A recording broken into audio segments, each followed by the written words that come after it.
What's happening? What's happening? Welcome everybody to Religiously Incorrect Podcast. Come on in the room.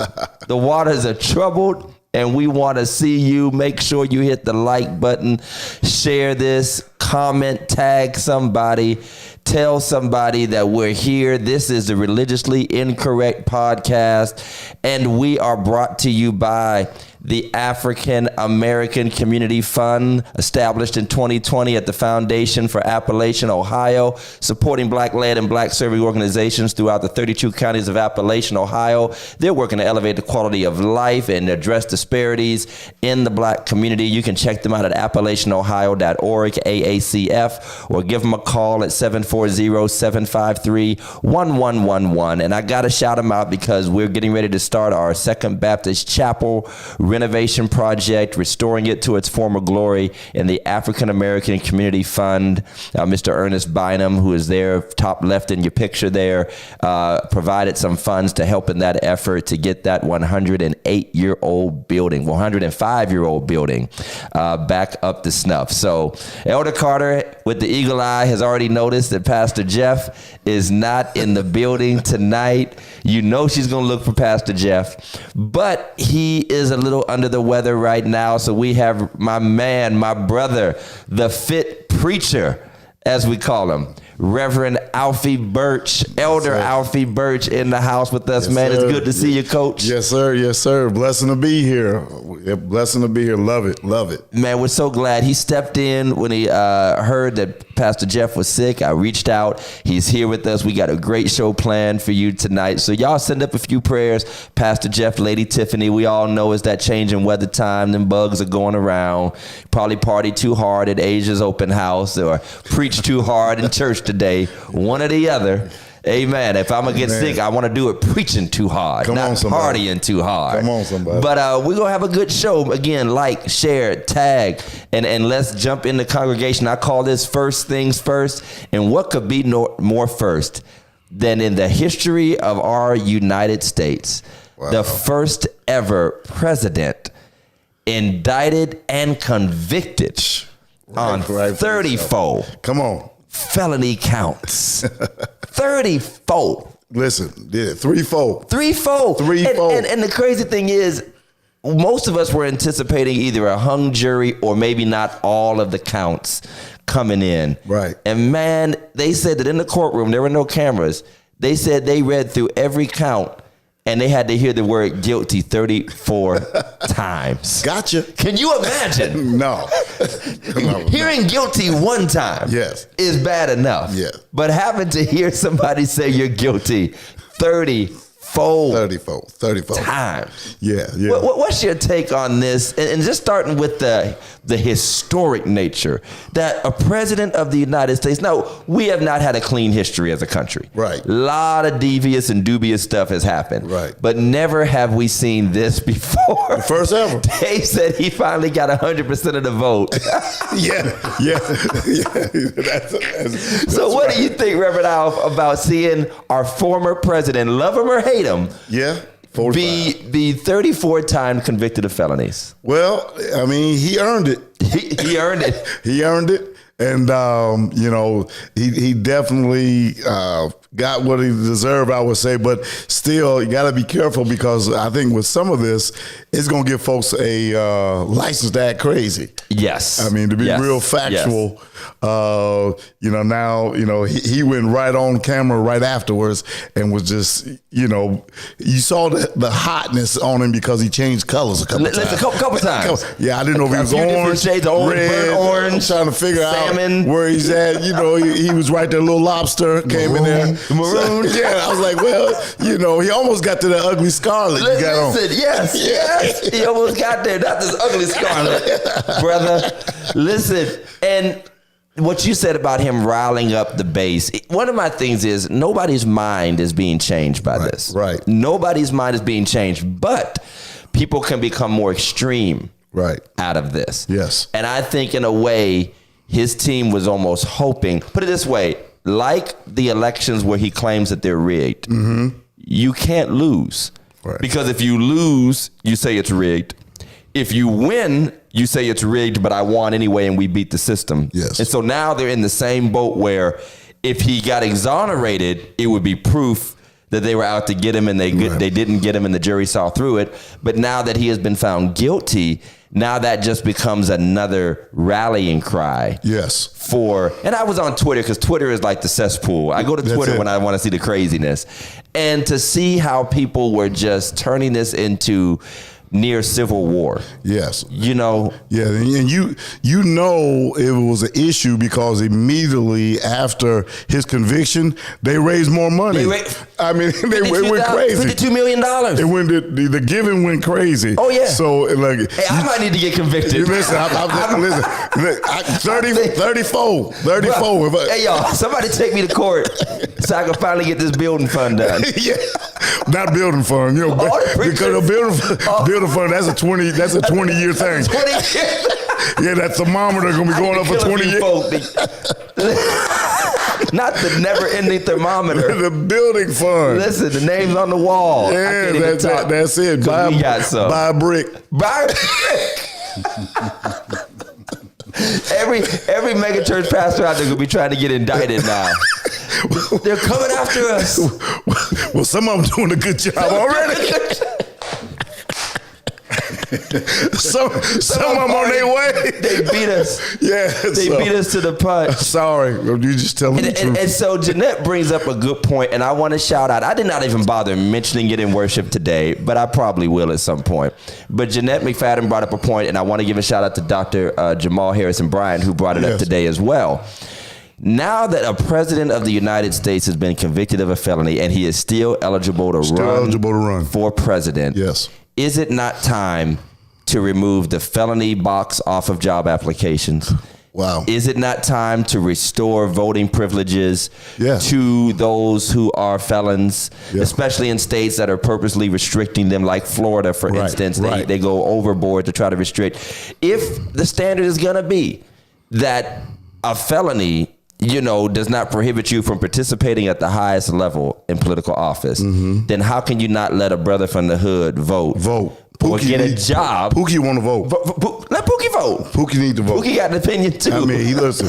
Pookie done changed his life. Hey, he need to vote, get his license, he need to get all of that done. Exactly. Let him get his life together. So I do believe that brings together another issue, but we know it's going to be glossed over. Right. Because the issue is never really the felony. The issue is the cult of personality. That's it. That surrounds this brother. Thank you. Can't get a federal job if you have a felony. Cannot rent apartments in certain areas. You can't get scholarships for college. Can't get scholarships for college if you have a felony. But you can run for president. But you can run for president. You can be the leader of the free world. And they just switch it. This is a whole nother topic. They're also switching the laws where you got some folks that got some trouble passed. They're going to be able to get their gun license back. Listen. And be able to license. Right. They're going to be able to carry, which is a whole different thing. Well, if too many of us do it, they'll change it back. Well, you know, I carry both anointings. Bro, listen. I have my sword and my piece of steel. Yes. Listen, but I mean, we're in perilous times. Right. And the next 4 months, 5 months or so are going to be unprecedented. I mean, doesn't matter even what side of the angle you're on, what side of the political spectrum, it's perilous times. And I really do wish, first of all, I wish we had different choices. Definitely. Because we got a guy with one foot in the grave, a guy with one foot in jail. You're not winning on either side, to be honest. Now we clear, this is my opinion only. I'm not in the pulpit, I'm a podcast now. Right. Biden is the more decent, reasonable, and measured man in my estimation. Even if I don't agree with all their positions, I don't agree with all Democrat positions, don't agree with everything he's done.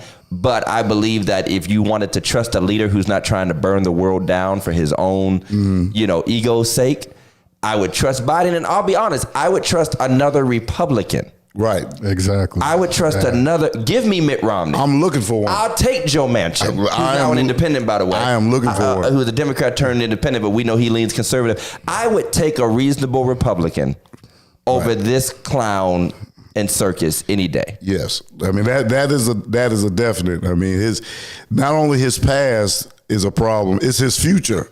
I'm worried about his future. We don't know. So people are looking, well, he did this, he did that. No, I'm not worried about what he did. I'm worried about what he's going to do. Exactly. Because, the folks. He's broadcasting what he's going to do. Right. And the folks are supporting him in such a manner, they forget that he got all those judges, before he left office.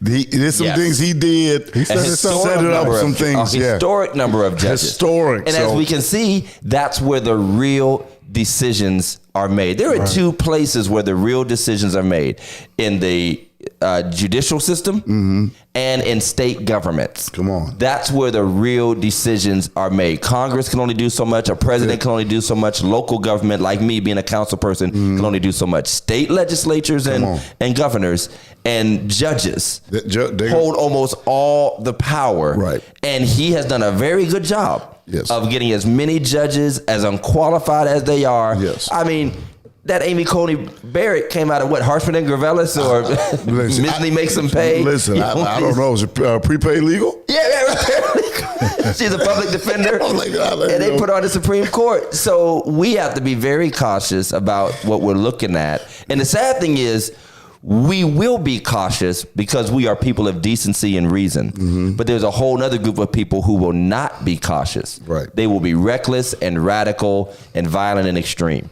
And emotional in in their decisions. I mean, the shock value of what they're doing on television and through other extreme, whether it be podcasts, other media outlets, with just running with this is that the social media network of news now is the new world news. People don't even watch world news like they used to. It's making news and reporting on the news at the same time and shaping and molding the news through social media. Right. And we watch that more than ABC News, NBC News, CNN. Mike? Yeah, now that he's been convicted, 34 counts, what do you guys think the punishment should be? Well, I think that in reality, under normal circumstances, because he's the president, he's a first-time offender, to be fair. He's older, and because of these situations with a former president, I think probation, which is the normal path, would be the normal path. But somebody made a good point. And we all seen the clips on TikToks and Instagram, when the defendant is very difficult in court. Right. Judges usually instantly start upping the bails and the jail time and this and the other. And he was found liable or guilty of contempt of court 10 times during this trial. Right. And there was another trial with that the sexual assault trial where he defamed the lady and then criticized the judge, and they fined him after the trial for that and upped the sentence. So in his circumstance, he should do some jail time. He really should. If he was a black man who got held in contempt of court, first of all, he'd be hung. What? He wouldn't have made it out of court. But because he has, and I really believe that this is where that social pressure comes in and the craziness of his base, the judge is going to consider what would happen if he actually locked him up. Because if he locked him up, that'd be a whole new season of jailbreak. Right. It'll be something incredible. It'll be January 6th, 7th, 8th, 9th, 10th. It'll be the whole month. He should be locked up, but I doubt he will be. And you also, I think, people got to realize too, is that what he's done, when you look at it, it's the least amount as far as felony counts. I believe it's maybe a 4. Yeah, it's like the lowest degree. So you can't, there's only so much that can happen out of that. He can get up to 4 years. Yes. But it would be unprecedented if he was a first-time offender. But keep in mind, you're talking about a guy who's got 3 more cases to go. Right. Already been found liable of fraud concerning his business. Already been found liable of sexual assault, found liable of defamation for the sexual assault victim separately, and now criminally prosecuted on felonies. I mean, bro's got a track record at this point. I mean, he's earned it. If he was one of us, he'd be trying to get his L's back, before the judge. Yeah. I mean, we worry about a traffic ticket. Listen, I mean, we're teaching our sons how to come home. Don't turn the light on. Right. Put both your hands on the steering wheel on a traffic ticket on Tibbetts Wick, let alone be in the judge, in chambers with the judge. So, it's going to be a special time. That's all I can say. Yeah. I don't think jail time I think they should give him like 90 days community service and have him go clean up graffiti off the wall. He ain't gonna clean do up it. trash and stuff like that. It's all gonna be a rally for him. Humiliating. No matter what it is, it's gonna be a rally. I don't think it'll be community. It'll probably be probation. Probably. That doesn't even really limit his travel or anything. And here's the thing: he's gonna violate it. Right. It doesn't matter what the sentence is. It's not community service in Harlem. Yeah, Right. yeah, he's not going. Yeah, he's gonna come up with something. Not community Swine service. flu. He gonna get. Yeah, it's gonna be something. Yeah, he's gonna Birth. get something. Somewhere he's gonna miss. He gonna miss more than half of it. Yeah. I mean, he been slick his whole life. Exactly. Yeah. His spiritual gift is getting out of trouble. Yeah, That's his anointing. I mean, he's on it. I mean, he got the spirit of Judas, Korah. Listen, all the way. He's Korah all the way. We're All gonna the call way. everybody to perish. Well, Reverend Alf, you're fitting right in here, man, and you know what time it is. It's time for that meme of the week. Hey, let's get it. Meme of the week. Meme of the week. Welcome to Religiously Incorrect, ladies and gentlemen. Meme of the week. Meme of the week. Thank you. Send us your memes of the week. Meme of the week. Meme of the week. We are. These are all jokes. We are just playing. All right, y'all. So this meme is another video meme. Now, it's a short one, so you got to catch it right away. Turn your volume up. And it's dedicated to the long-suffering members of Second Baptist Church. You know who you are. Come on. And you know how you feel, because every once in a while, you know, your pastor has to be away. Every once in a while, pastors got to take a vacation or fulfill a preaching assignment.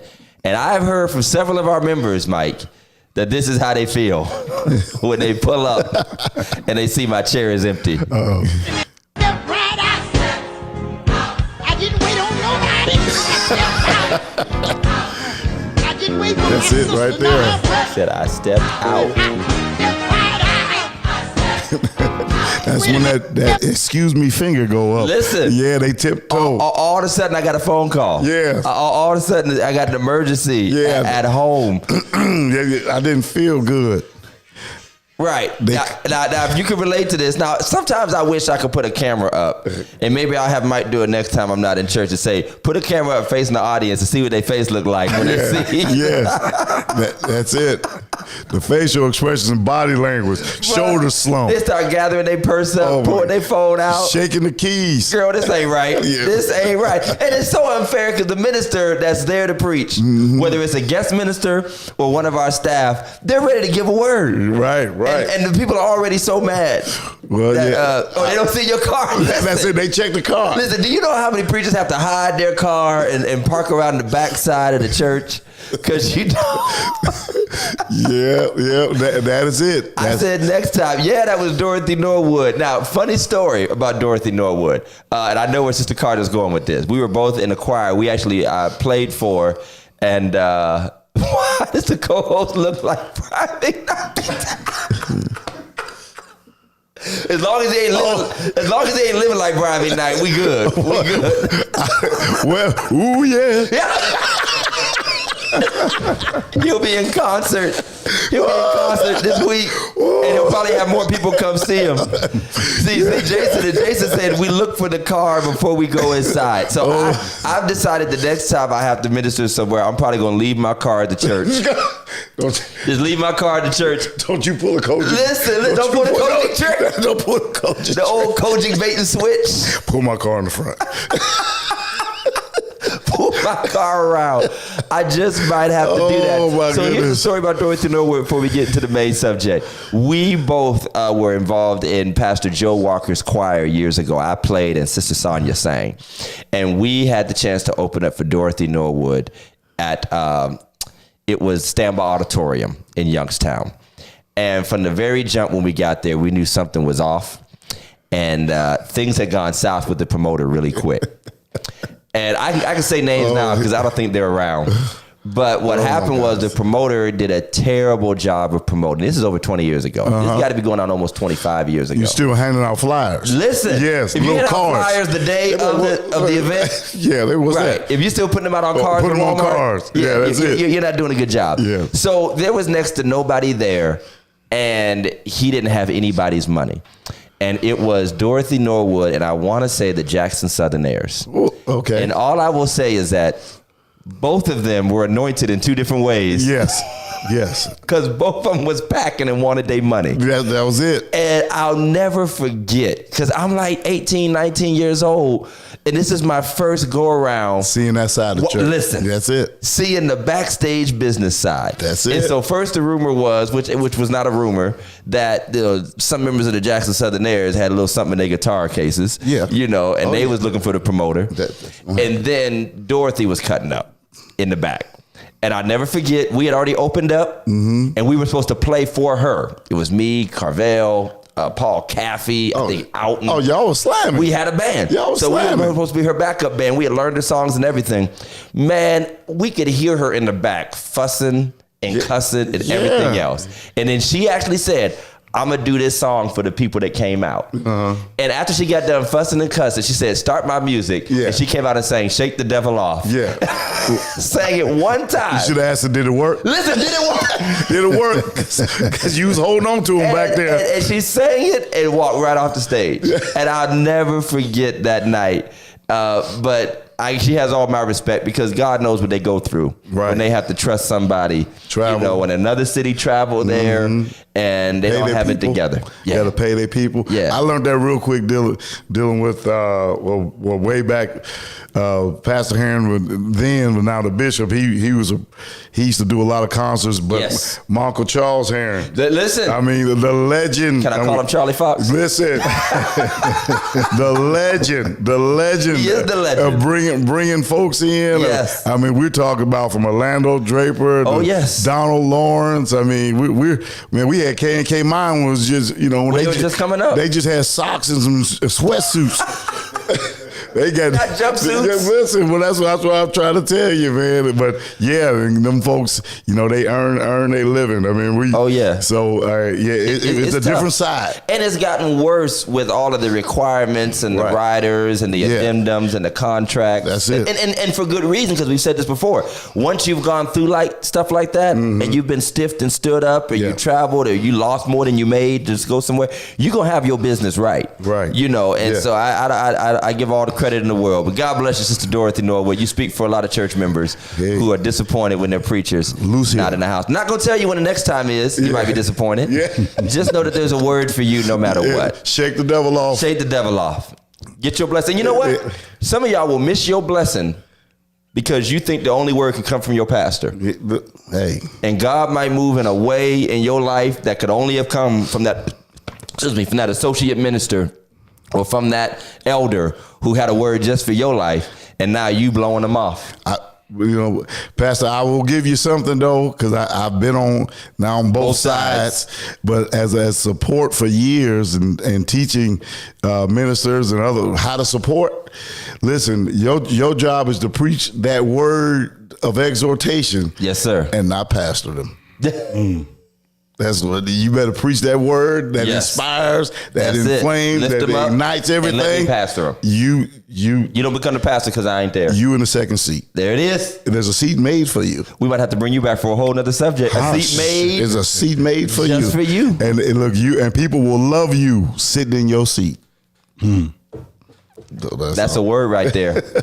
I hope y'all all got that. Well, listen, y'all, Religiously Incorrect is brought to you by the Phillips Family Care of Business, Phillips Care Lawn Services. You already know we're well into the summer. We've had one of the wettest springs on record. Grass is growing like crazy. I can barely keep up. Neighbors calling the councilman, want me to do something about all this high grass. Call Phillips Care Lawn Services. 330-219-7916. They do anything that has to do with the outdoors, mowing, trimming, cutting small trees, taking care of edging and all of that stuff. Reasonable rates, serving the Tri-County area. Check them out. They'll get you right and have your home looking beautiful. And while you're at it, check out Phillips Care Cleaning Services, residential and commercial floor cleaning, move in, move out, upholstery cleaning. They even do different types of repairs and renovation work in your residential or commercial building. Don't waste your time or work outside of your expertise. Let the skilled men and women journeymen that know what they're doing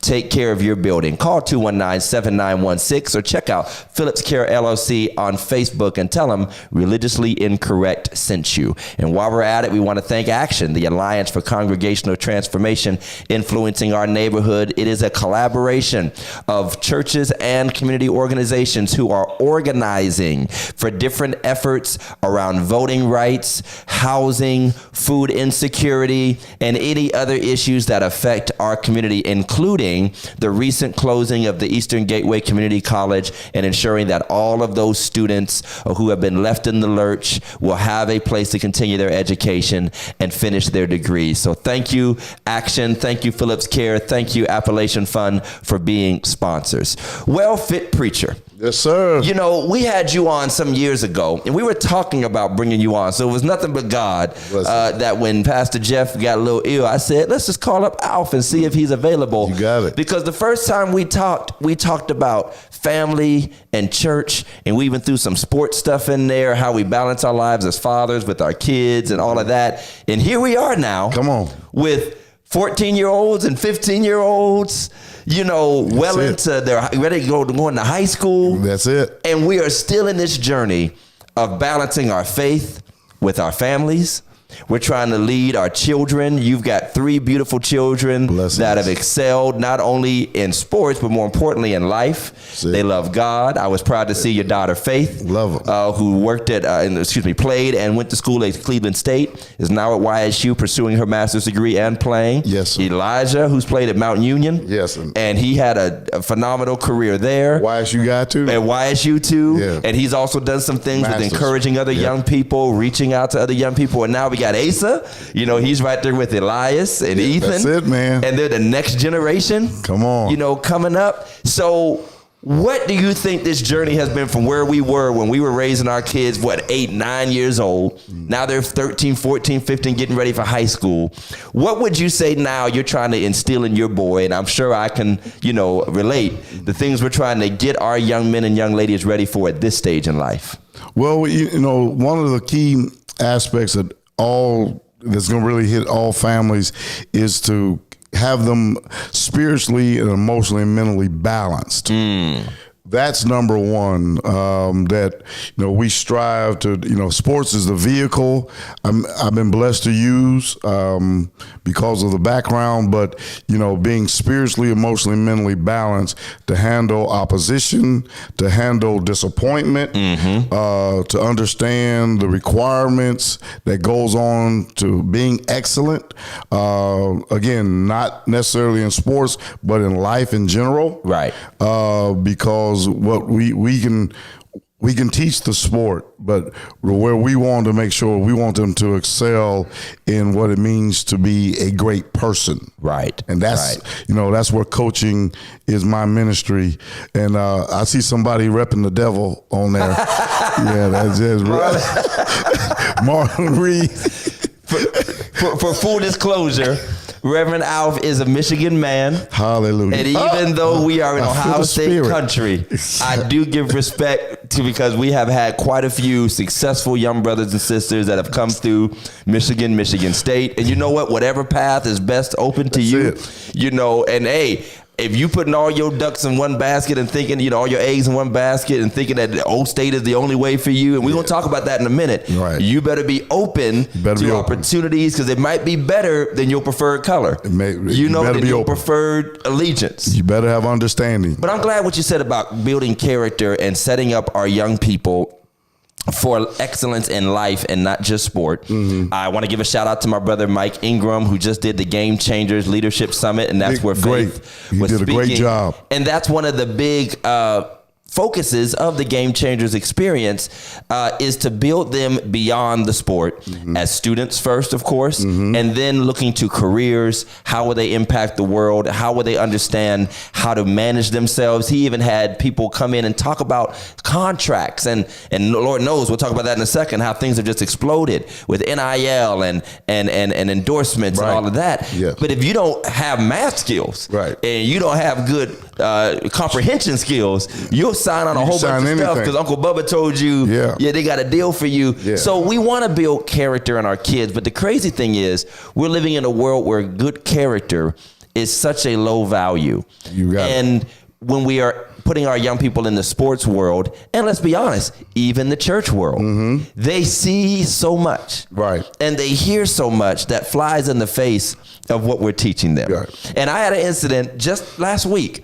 I talked about it where my boy was at a game in Hubbard, and I had my very first incident where the umpire had to address me. Because I blurted something out, didn't curse, because I'm saved. Right. But the call was so bad, and so egregious, and he was so out of pocket that I yelled out as that dad. Right. And he turned around and said, "You got to leave, get out of here." Right. You know, and we had that quick moment. Yes. And I thought to myself, and the funny thing was, everybody was good and hyped to take my side. Yes. But I knew in the moment I was wrong because of who I represent and who I am and what I'm supposed to be showing to my boy and the other kids. I immediately stopped, and I'm not praising myself or nothing, but I immediately stopped and said, no. I'm wrong. I'm going to go sit in my car. Right. I'm cool. You got it. And I even went over and apologized to the other parents and said, "Hey, y'all, sorry for that little outburst." It was real quick. It was just, that call was garbage, that one of them things. And been there. And, he came back and was like, "Hey, tell him he can come back." Yeah. And then the other, from the other team. But my kids got in the car and the other parents like, you right, Pastor Todd. And then I was like, "Don't tell them I'm a pastor." They don't even know I'm a pastor. Yeah, right.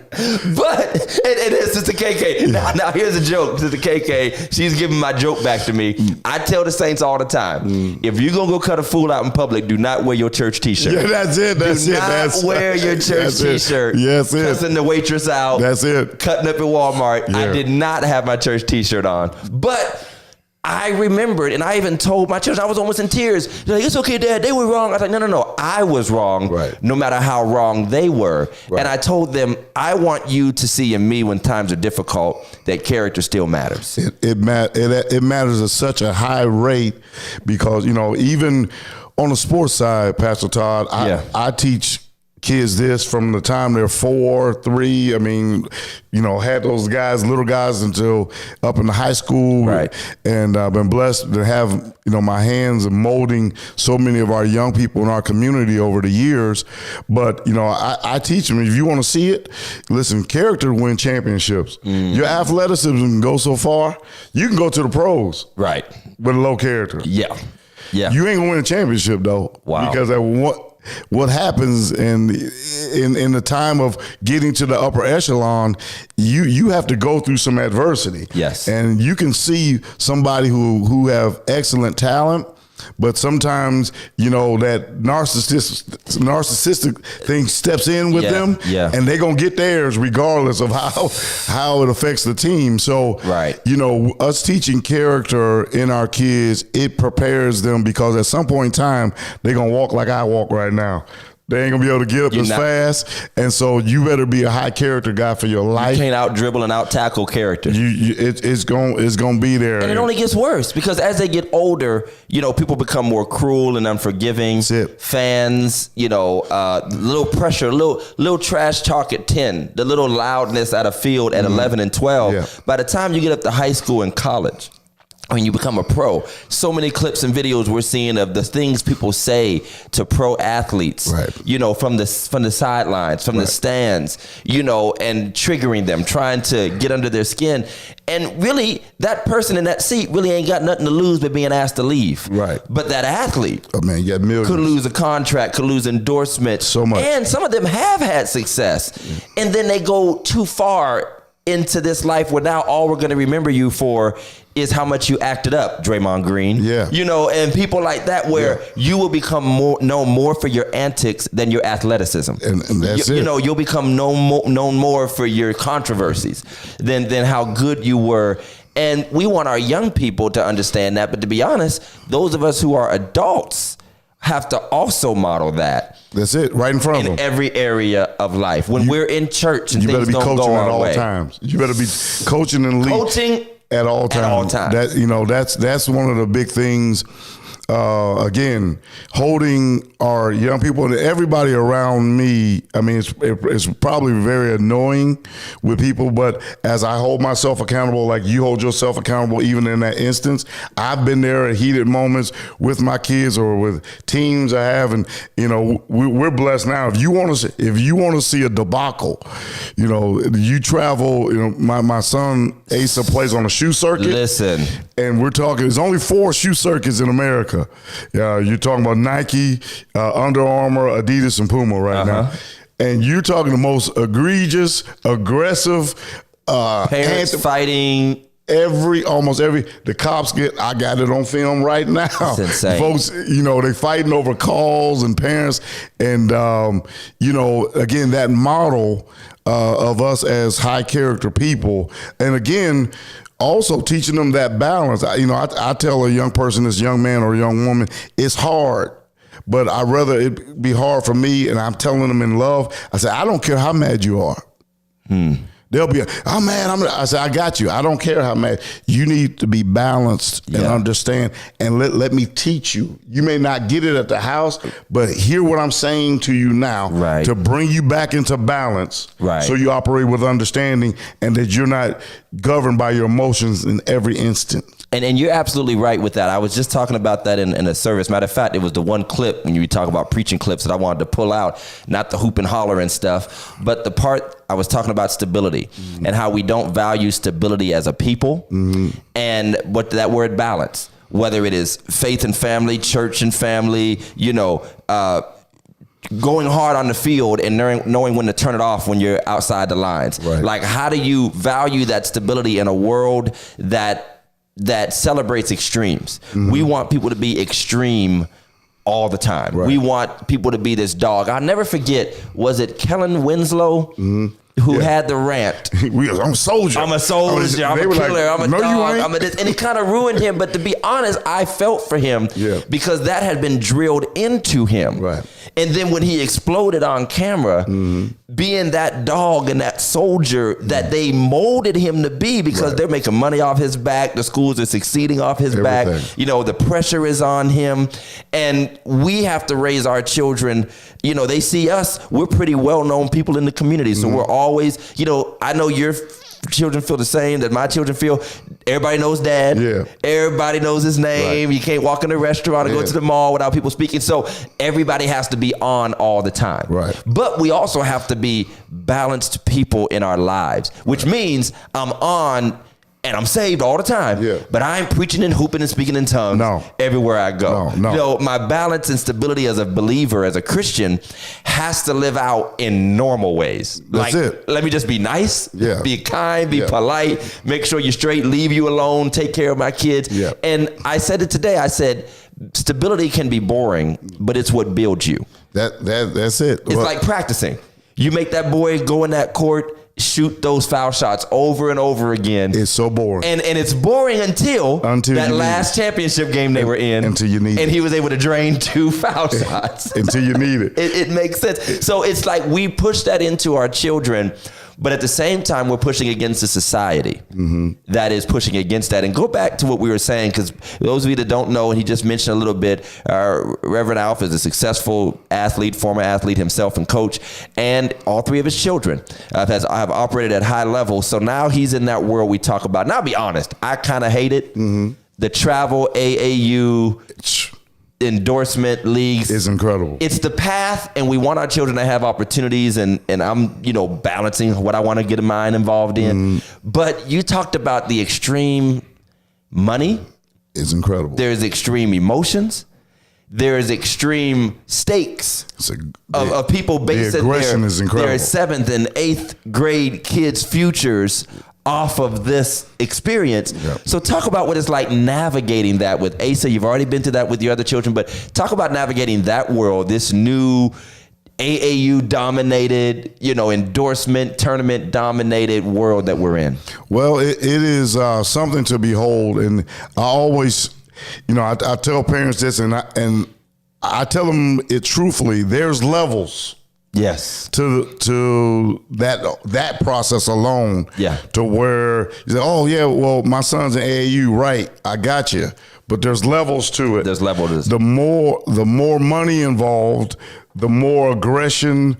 You're gonna be dealing with more ignorance. I mean, the travel is more extensive. I mean, you know, we're not blessed. Well, I'm going to Cleveland. I'm going to Columbus. Good. We're in Columbus, Indianapolis. We're in Wichita. We're in Kansas. We're in Iowa. Right. I mean, and where you can get to. I mean, this is they don't even, it don't even matter if they think you can afford it. You know, because some of those, you know, a lot of the teams, you know, the world we're in, you know, the teams are sponsored. Okay. And so, you know, we were just blessed. You know, last year he played with Under Armour. This year he's playing with Puma. Big, you know, shout out to Kim Madison, local gentleman, man, doing a great job impacting our youth in Youngstown. And Warren and Struthers, man, he just put something together that got picked up by Puma. So playing on the national circuit there. Wow. But that national circuit, it is ruthless. Wow. The parents are ruthless, and bringing that balance. I often say, you know, I've been blessed to when we travel. That's my evangelistic time in the area where just balance. I say, hey, I'm constant, calm down. No one's a pro. This is what we want to do. Right. Look, man, you don't want to go out there because at this event you're gonna get charged. You're gonna catch a case here. Listen. Because this is they're gonna charge you with child endangerment. They're gonna charge you a whole bunch of stuff at these functions. So, but we're seeing that every session. But again, the money that's involved, Pastor, with these kids, from the 7th grade on, and all the way up until 17U, they call it. It's a very different outlook, and it's not for everybody. Right. Listen, your child may be a great player, but again, the emotional intensity. I've seen guys out there that are great local talents and get out there on that national scene and find out that they 6'5" don't matter. Wow. Because everybody's 6'10". Everybody else 6'10". Right. You know, Asa's 14. He's playing up in the high school division, the 15, 16U, whatever. I mean, and he's almost 6'3", almost 6'4". Now he's my biggest kid, but he's playing against 6'8". Right. 6'7" now. Those kids are 15. Right. 14. He's been playing against that. I mean, so when he comes back home to 6'3", 6'2". Right. Yeah, he's, oh, man, you know. I can handle this. But again, you take your beatings and your lumps because, again, the intensity, the boys and girls, is much different. Some of the girls are worse. Yeah, and again, you're talking about, you know, you got ex-pro parents. Right. So they walk in there, right. You know, you got, oh man, okay, I remember the dad played, you know, Division I basketball. The mother was a high jumper. Right. You know, oh yeah, little Susie's 6'10". She's 6 foot, she's 10 years old. She came out with steroids. Yeah, she won a man's 12. You're like, wait a minute, Susie Duncan? And, you know, and then you throw in this whole agenda here, you throw in reclass. I mean, it just starting to hit Ohio. You know, when my brother them at in Texas and those southern states and even the PA, they do it a little bit where your child, you know, they could be 14 and you'll send them away. You'll send them away online for a year. And that child, before they get in high school, or even if they were in high school, you send them to a different one on the academy circuit. Okay. And they can reclass and go a grade back. Oh wow! You got kids. You got kids dunking on 7th graders playing in the 17U. Okay. That are getting ready to turn 19. Wow. This summer. Wow. You had the guys that they're playing in the league. Those guys went pro after 1 year of college. They were 19, almost 20 years old. Right. Their freshman year. And they don't know that, you know. But that's amazing what you just said. And I've heard of some keeping their kids back, or like you said, doing that. I didn't know the name for it. Yes. And these prep academies, these sports academies, they're specifically built around the sport. And I do believe that some people desire to do it right. There is definitely, I mean, the Ginn Academy was the one we had up here. Right. Where you know that this is a needed path for some young people who would probably crash and burn in a traditional high school with a lot of, hate to say it, but amateur systems and a lot of local influence. So get them in a structured environment. But then you have people who have built these things out just for the sake of being on a circuit or just for the sake of keeping a reputation that really goes up the chain more than down to developing the kids. Right. And so you got grown folk who are developing whole lives and careers and businesses off the backs the kids. of children. And talking again about balance and stability. Now, thankfully, he has a father. Your children have a father who know the rigors of what this requires. One of the concerns that I'm seeing a lot is the overplaying of young people. That's when you add in recreation ball or school ball, if you're still playing for a school team, and then you're on a travel team. What do you say about that, where it can get over the line? Overkill. Okay. Overkill. I mean, you are definitely in the basketball circuit. You're overkill because regular AAU. I mean, they can play 8 games in a weekend from Friday to Sunday. They can play 8 games. Play till you 8 games in a weekend. They can play like Sunday at a regular AAU tournament. You play till you lose. Put the camera on me. So what you're saying is AAU is the Koji Church of sports. But listen, the holy convocation. They got pastoral night. They got evangelistic game. Listen, it is all day soul circle. Then you got your official night. But so I love it. But that's too much. But that is way too much. Is that leading to more injuries and breakdowns at a young age, do you believe, or just burnout sometimes? Let's say is leading to more mental burnout and emotional tearing. So you're holding your kid like every weekend is championship weekend. Wow. But guess what? You know what we want to do? We want to be 12. Right. Now you're taking 12 away from them. Right. Because they want to go play in the woods somewhere. They want to go, Still want to be a kid. So your balance now is like, I don't want to go. I'm going to go sit on the game. Gotcha. Wow. So, and you have to have the lifestyle.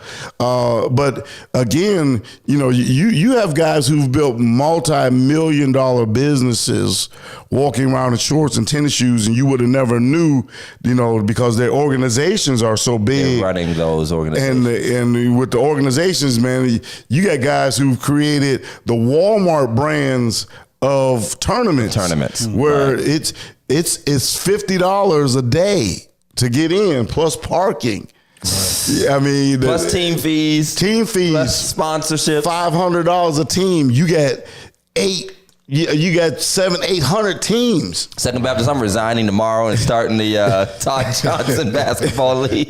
Listen, and people are doing it. Hope basketball. They are doing it in regards. But here's the other flip side to, since we're just talking AAU. You'll get kids that don't even play on their high school team. Wow. Because they were a disciplinary problem. Their dad didn't like the coach. Their mama got in an argument with the basketball moms. Started an AAU program because they got a little pocket money, or they went and got some sponsors because they known in the community. Right. Start this adversarial thing with the high school programs or with the middle school programs. Right. And so you got that whole thing to where, we're playing on this, we're playing on that. But, the areas is, again, it goes into balance to where, like even with my daughter, again, she's blessed, scholarship player, Division I basketball player. You got, Asa coming up. He's going to do whatever he do, just like Elias. Those guys, right. We marked them. And I know what it looked like. Almost 30 years of coaching. I know what it looked like when Mario looked at like that in that age. Right. I know what it looked like when they got, when they were young. Okay, do they love to work? So, but you see these things going on, and you say, okay, the first thing, do they love the work? It ain't even how good they are right now. Do they even love it? Do they love the work? Wow. They just got to love the work, the process. When they love that process, it's a lot easier for them to coach. It's a lot easier to put things on them. And guess what? You keep the balance. And guess what? We're going to chill out today. We're going to get some ice cream. Right. I'm dad. Yes. I'm dad. And I know this may be controversial on here, may light up some things. I can always tell the athletes that got daddies. Ooh. Wow. Talk about it. I can always tell the athletes who got the balance and of a father, daddy, and the right kind of daddy, not a dad that's cussing the coach out, right. Dad that got some balance, because guess what, that kid, his mind is level when you correct him. Wow, his mind is level when you get on him intensely. He can handle that fire, yeah. Versus mom's side, sometimes don't be talking to my baby like that. Yeah. Guess what?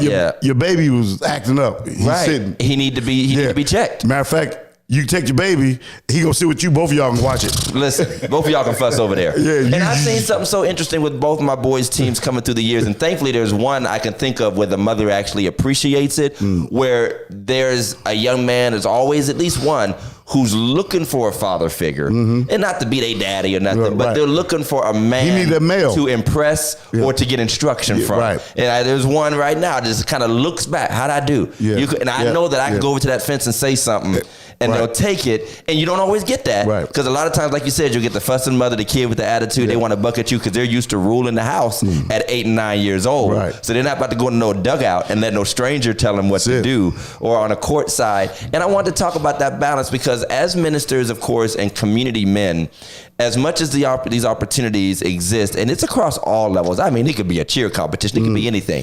But what does that do to the recreational side of sport and the scholastic side of sport? Because for us, it was play at your local park. Right.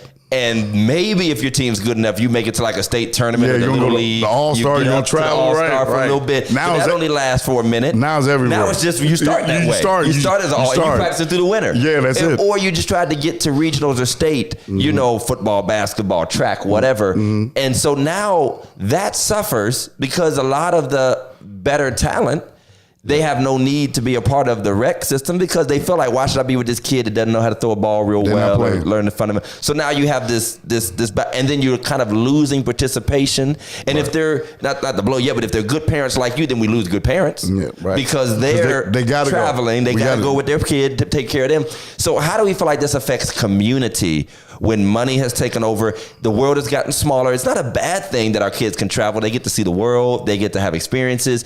But now you don't have as many kids riding their bike to the park. Right. You don't have as many piling up at the middle school game on a Thursday afternoon or a Saturday afternoon just to watch the kids learn their way.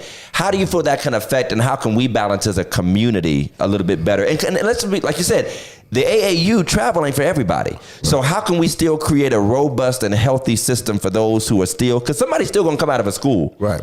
And maybe make it. Somebody's still going to come out of a rec league and maybe they bulk up, all of a sudden they get tall, they got them skills. How can we help support those that are right here in our cities? Well, that's one of the big things too, is that our city taking ownership for what we produce.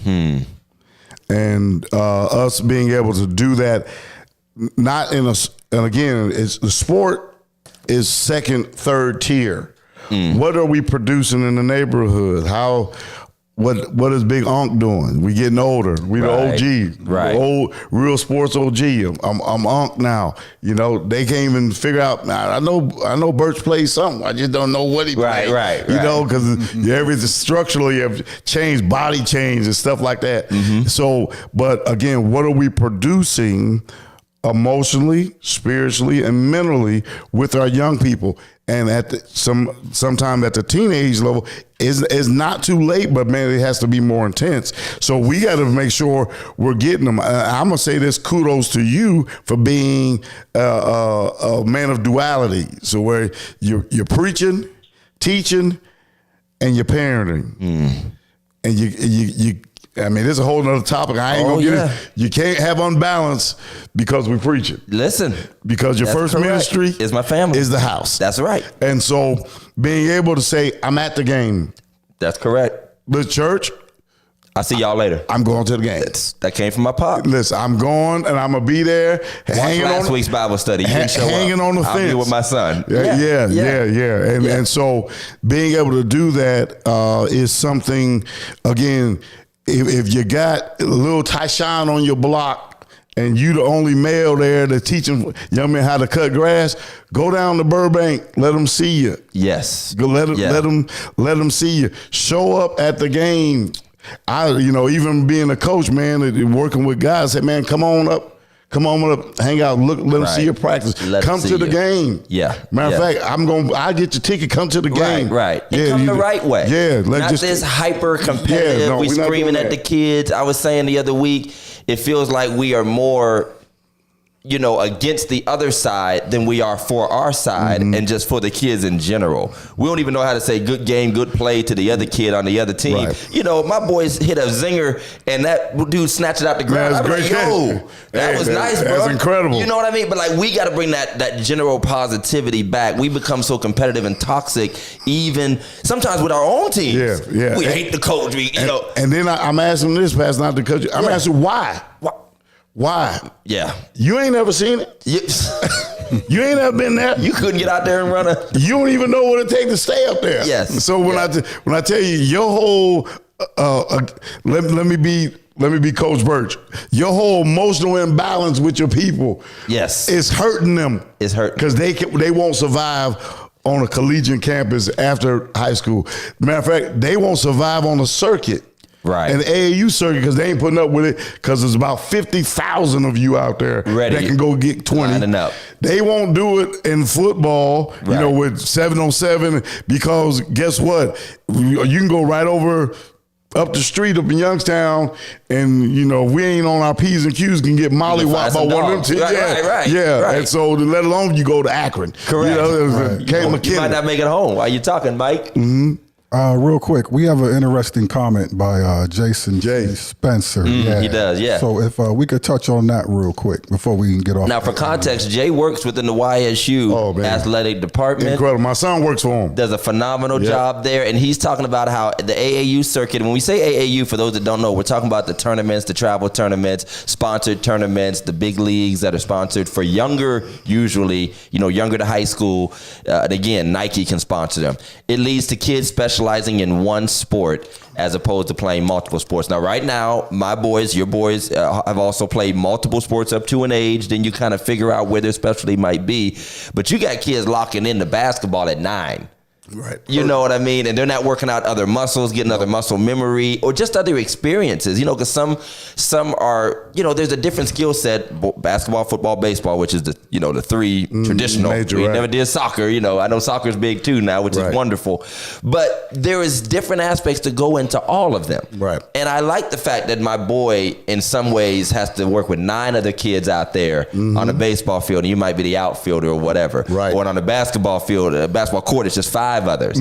Football field, there's 11 of you, and you got your role, your route. So what do you think about what Jason mentioned about specializing in one sport, and when's an appropriate time to kind of figure out when you might need to lock into one?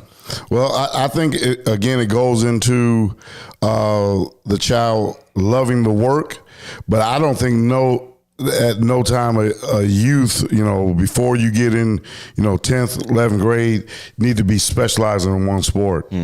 Because again, not only does it teach them physical toughness and training and strengthen them there physically, but also emotionally, mentally, to handle different coaching styles. Okay. You coach different at basketball. That is true. And baseball. Right. Your football coach, you might catch some spit on every once in a while. You yell at you. You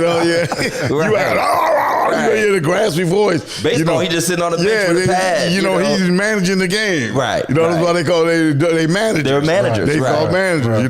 And so you get different coaching styles that help you develop.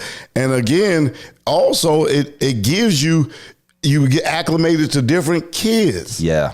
Different kids. I mean, that's been the greatest thing we've had an experience in our, not just our travels, but just being a part of a different organization in sports.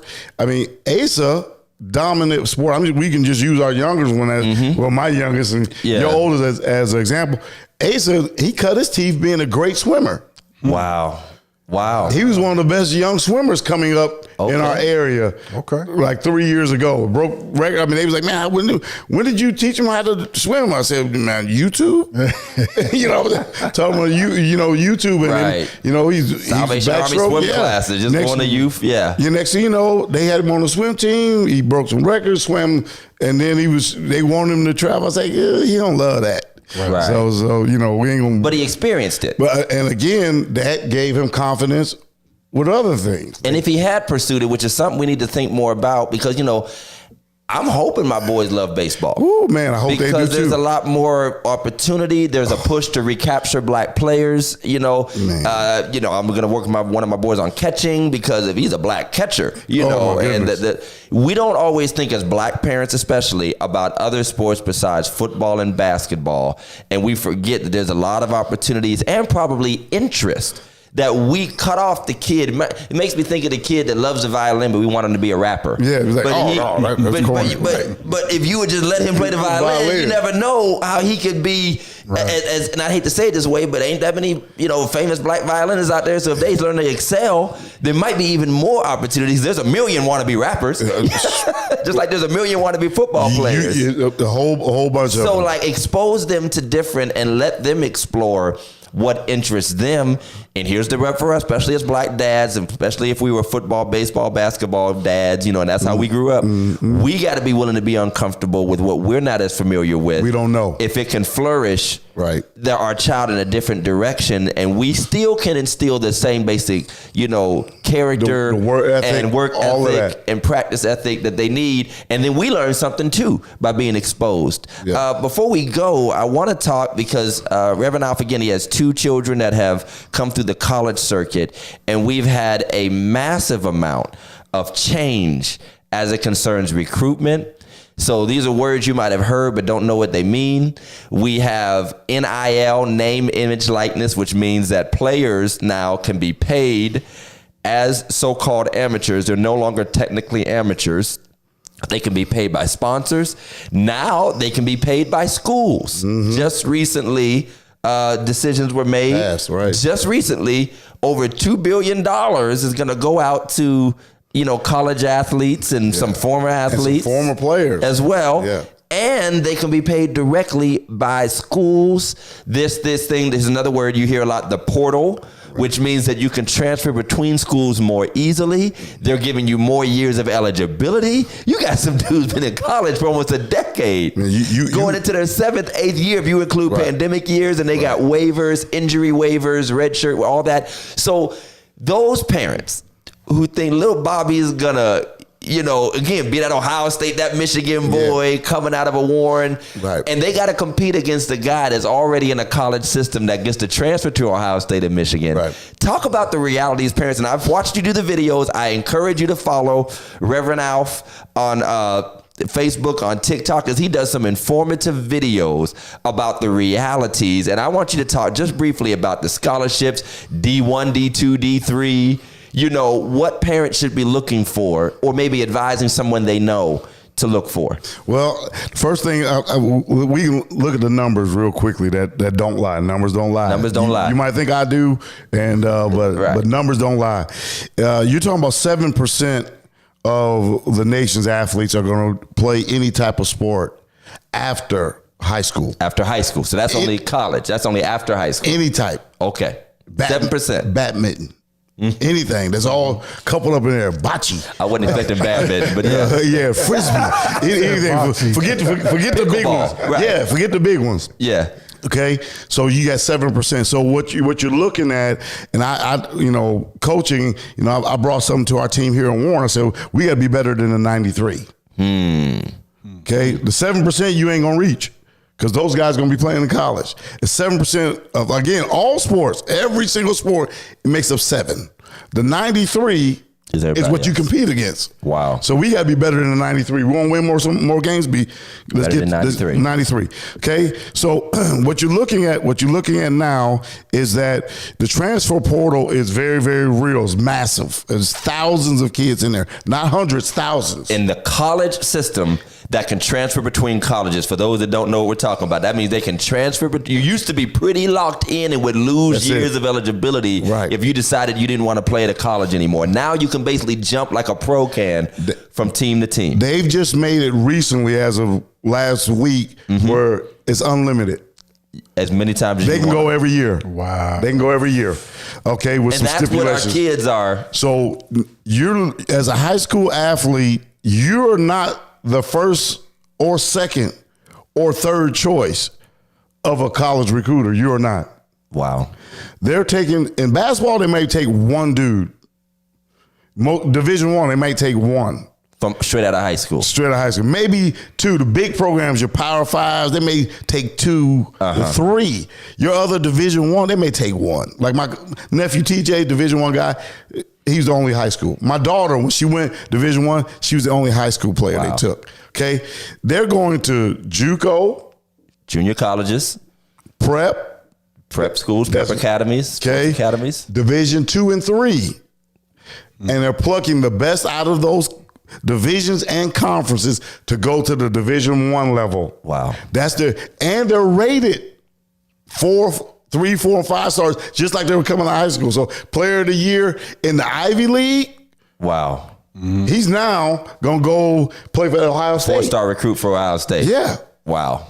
And so that's the difference. So parents, we got to teach our kids and moving along. For one, you need to be emotionally qualified. You need to be academically set. You having a 2.3, 2.5, you're not serious about going to college. I ain't gonna get it. Yeah, you're gonna get it. And when I'm telling parents that, they looking at me, I said, I'm telling you, I'm standing on you. She needs to have a 3.5 or better, because that 3.5 makes you eligible to be recruited at 92% of the universities in America can give you some type of grant aid and or scholarship at 3.5 and up.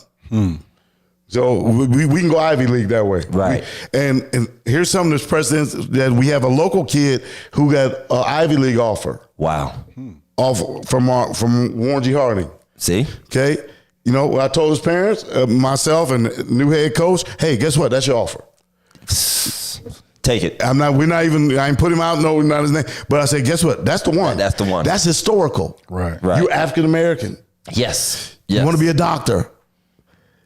You can't name the last time an Ivy League athlete came out of here. I don't even know. Right. So, again, we need to prepare our athletes, prepare our children for that competitive nature.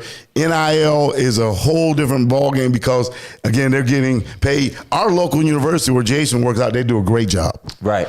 That was one of the key factors in my daughter coming there. Not only mentioned we wanted to come back home and impact the community, but their NIL program is great. You know, being a Division I school that's local, and they put together a pretty good, substantial NIL program where those they can get that support, they can get that financial support, and my daughter can buy her own gas, and that's what I'm talking about. Right.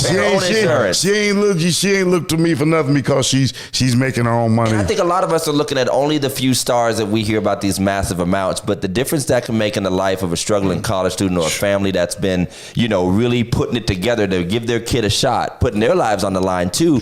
There's a lot of, I hate to say mediocre, but medium level, even local little sponsorships and deals that can help offset. And by the way, they are athletes, as we said earlier, who are already putting their lives on the line at sometimes the same rate and more as a pro would, obviously not getting paid. But they're able to get something to support them. But what you just said, Reverend Alf, that they are going up against college students, going up against transfer students, going up against JUCO students. So we're out there on the field playing a Boardman, playing a Howland, wondering as if these seniors are all competing when they're really not. It might be one or two that might get a shot. Yeah. But let's go back to that, where you think some of these people should be willing to look that we used to bypass. We used to laugh at the lower schools, the smaller schools, and I'm going no D3, I ain't no D4. Listen.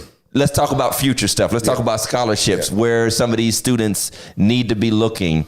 If they know that they're competing, especially at the higher levels, somebody's got to fill in those rosters, at the lower level division. So why is it important for parents to think beyond the big brands, the famous colors, and start looking at some of the other opportunities? Because it's just like what you said, they have opportunities.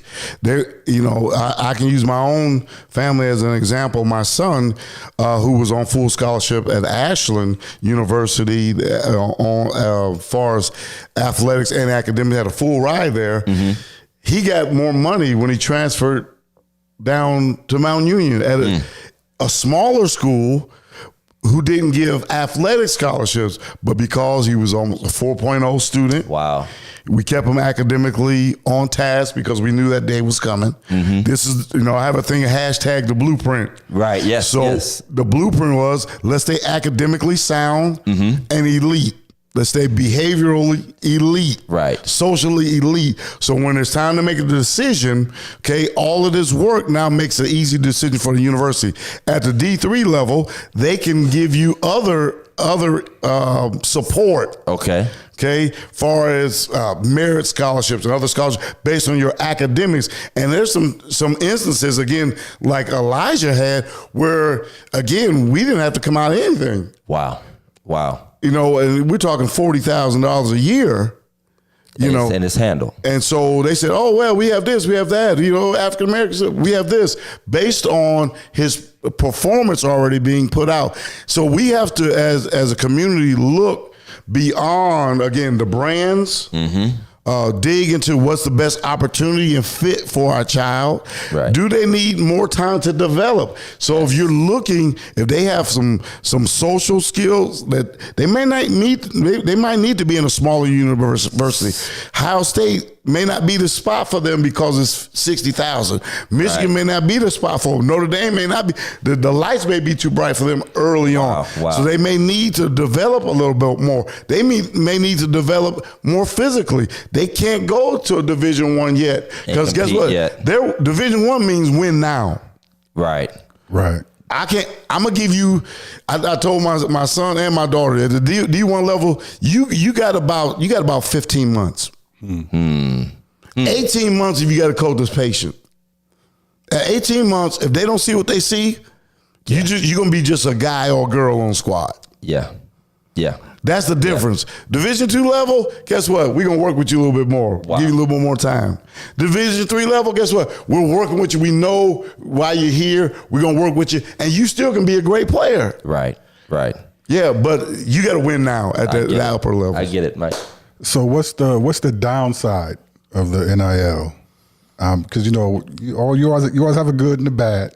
You can manipulate unaware families. It becomes hazardous to where I'm buying you as a player. Okay, and guess what? I need you to produce at this level, and if you don't, at the end of the year, this was unprecedented before. I'll ask you to leave. Okay. As a coach. Coaches didn't do that before. Right. They you were there, you signed, because people don't know my son got a 4-year scholarship. No, your son got a scholarship tenure that can extend 4 years. Wow. You have to go sign. They have to bring you in the office every year with coach's approval to sign your grant aid every year. Wow. He's going to meet with you at the closeout meeting, and they're going to go over your performance. And if you saw, with Dion got a lot of slack for because he looked like us and made those decisions. But Nick Saban been making them decisions for a long time. Listen. You want to go ahead? You can. I know you like Alabama, but you can go to Alabama Birmingham. Listen. Here, you can go ahead.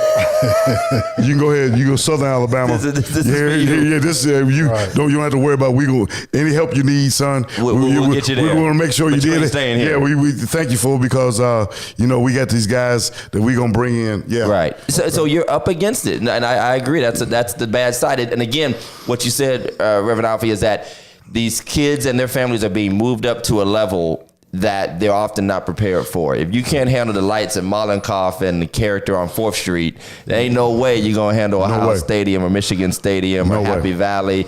And the party atmosphere, the pressure, Twitter, the craziness that goes on. If you fumble the ball, fan talk, your life is over. You have to be ready for all of that. And I want to end with something that you said before, and I remember you saying it to me, that they don't really recruit players anymore. They recruit families. They're recruiting families. They recruit, and when we talk about balance, and this is where we get into the last 3-minute preacher thing, why it's so important to get back to character, faith, stability, values, morals, because those coaches and systems are smart enough to know where that child's number one influences come from. And if they sit down in your house, and I'm sure they can sniff it out no matter how much you open up the windows and air out the bedrooms and act like you don't live like that. But when they come and sit on that couch, they know where they're at. Right. They can probably tell just by a phone call and talking to you or sitting up in the stands and that's his family. Right. Down there cussing and carrying on and hate the coach. You know, they see that little bunch down there with your kid T-shirt on. Mm-hmm. Talk about why it's so important to bring values and morals to our own lives, because it can impact, and sometimes many times negatively, our children. Well, you know, I've seen gentlemen and ladies miss collegiate opportunities just based on their inability to greet a coach. Because we have not taught them, and I say we. Yeah, we have not taught them old school respect. Shake your hand. Yep. Eye contact. Take all of that. Yeah. Take your slides off. Yeah. Why you take your hoodie off? Pull your pants up, dog. Greet them first. Right. And those are the things that we're instilling in the kids. And again, I would tell you just from a coaching standpoint in the city, Coach Arnold did a great job doing that. All right. The new coach is doing a great job of doing that. Yes, sir. All right. And so as a collective community, we got to, well, they accept the kids. No, this is not come as you are. No, this is not. When they're investing money in you. Yes. And because that's what it is, their expectation is compliance with their brand. Yes. Okay. Mountain Union is a brand.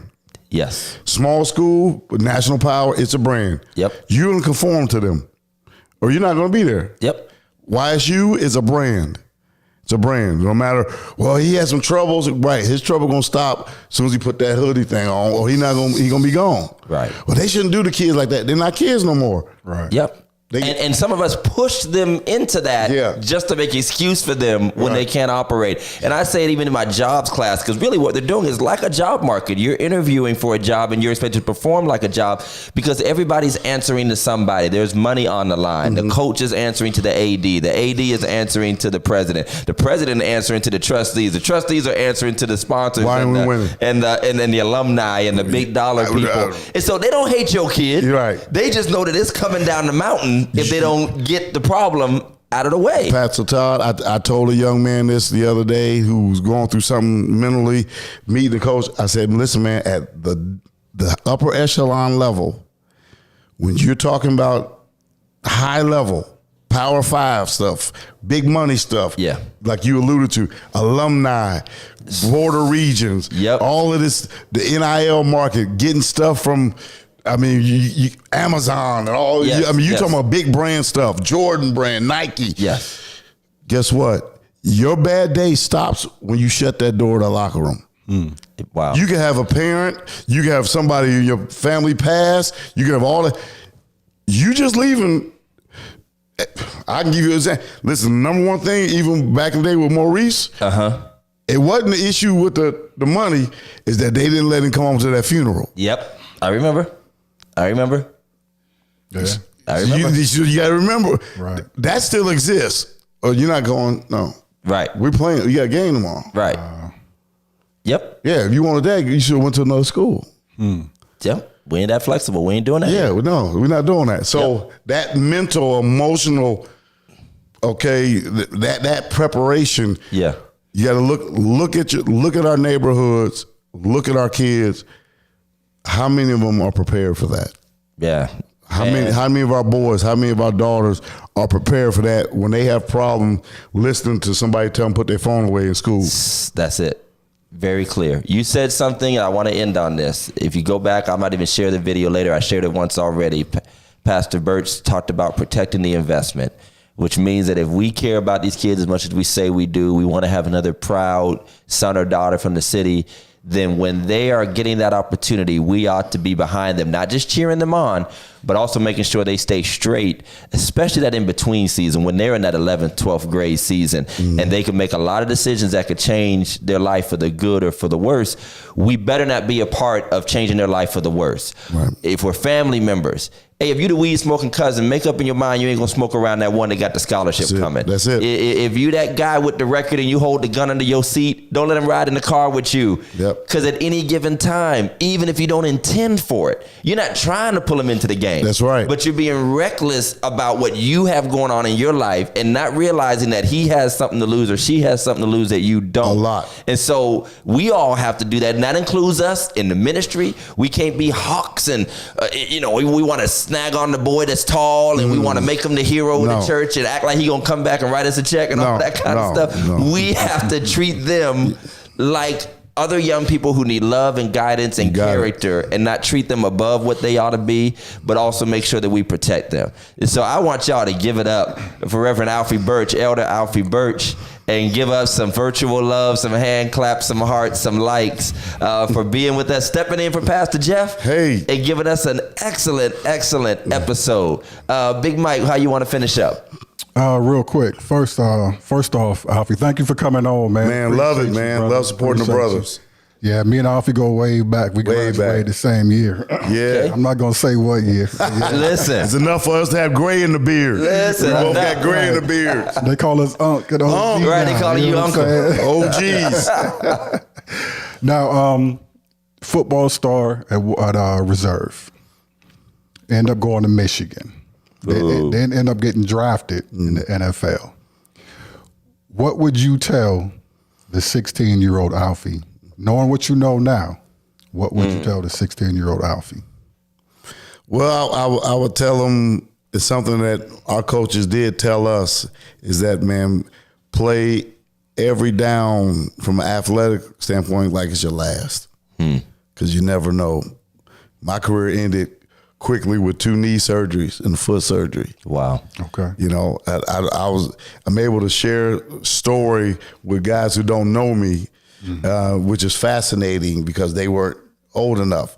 So they was like, man, coach, they told me you played that. I said, yeah, man, let me show you some stuff. Oh, we didn't know you was rated that high. And I came out, I was a top 10 guy at my position. Wow. Guess what?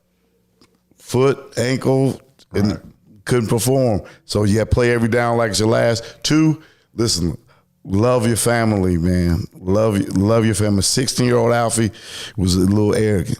Okay. Yeah, a little arrogance, feeling myself. I said, had to teach people how to be more patient. Teach guys how to love, take their family more to heart. And I came from a good one. Yeah, you do. Came from a good one. Stop, brother. Yeah, but that didn't mean that world didn't fester into me. That's correct. Right. That's correct.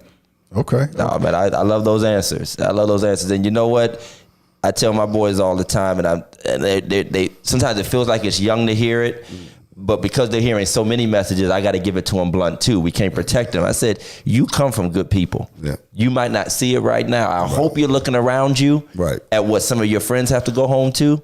And I said, and I wish the very best for them. Yeah. But what you get to come home to, I hope you take advantage of it. Tell my daughter that. The things that your little friends have to go home to, the pressures they might have, you might not appreciate the restrictions and what we're trying to guide you right now. You talking now. But you'll be grateful like I was.